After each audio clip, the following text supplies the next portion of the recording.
ওয়াজ মাহফিলের মঞ্চ মেয়ে এসে বক্তব্য দিচ্ছে, মাশাআল্লাহ।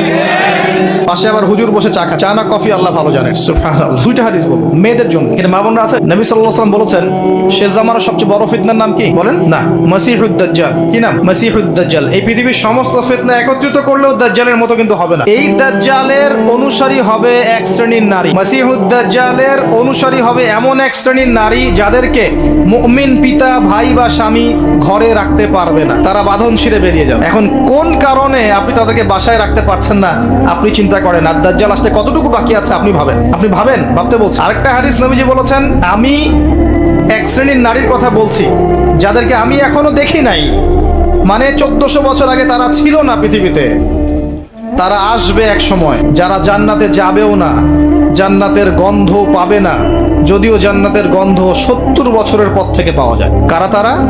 নিসাউন কাসিয়াতুন আরিয়া, এমন নারী যারা কাপড় পরেও নগ্ন থাকে। কাপড় পরেছে বাট নগ্ন, মানে কাপড় পরার পরেও শরীরের সমস্ত কাঠামো দেখা যায়, বোঝা যায় জান্নাতে যাবে না, ঘ্রাণও পাবে না। মহিলাতুন মেলাত, এরা নিজেরাও আকৃষ্ট হয়, অন্যকেও আকৃষ্ট করে। 4 নাম্বার, নারীর অবমাননা। এটা কি ওই আইয়ামে জাহিলিয়াতকে হার মানায়নি? একটা আন্ডারওয়্যার কিনতে যান, কার ছবি থাকে, ওই ছবি আন্ডারওয়্যার তো পরবেন আপনি, ওখানে মহিলা কি করছে? ইভেন একটা গাড়ি কিনতে যান, দেখবেন সেখানে একটা মডেল কে দাঁড়িয়ে আছে, ছেলে না মেয়ে? মাশাআল্লাহ। যেখানে যাবেন সেখানে। কাপড় কিনতে যান, দেখবেন মহিলার পুতুল রেখে দিয়েছে, ওই পুতুলের মধ্যে মেয়ের কাপড়টা না পরালে ব্যবসা হবে না ভাই। উসমান রাদিয়াল্লাহু আনহু ব্যবসা করেন নাই? আব্দুর রহমান বিন আউফ রাদিয়াল্লাহু আনহু ব্যবসা করেন নাই? দীর্ঘদিন আবু হানিফা রাহিমাহুল্লাহ তিনি ব্যবসা করেন নাই কাপড়ের? আমাদের ইমাম আবু হানিফা রাহিমাহুল্লাহ ব্যবসা করেননি কাপড়ের? উনার দোকানে এরকম ডল ছিল। আমরা হানাফি না, হানাফি মাযহাব ফলো করি না, আমরা তার উত্তরসূরি কই হতে পারলাম? আমার দোকানে মহিলার মূর্তি কেন? রমজান মাস আসার আগেই সব মূর্তি বহিষ্কার চাই এই কাপড়ের দোকানগুলো থেকে। পারা যাবে ইনশাল্লাহ? আল্লাহর জন্য করেন, আল্লাহ আপনার দোকানে আরো বেশি ডাবল কাস্টমার পাঠাবে ইনশাল্লাহ। রিজিকের দায়িত্ব কার?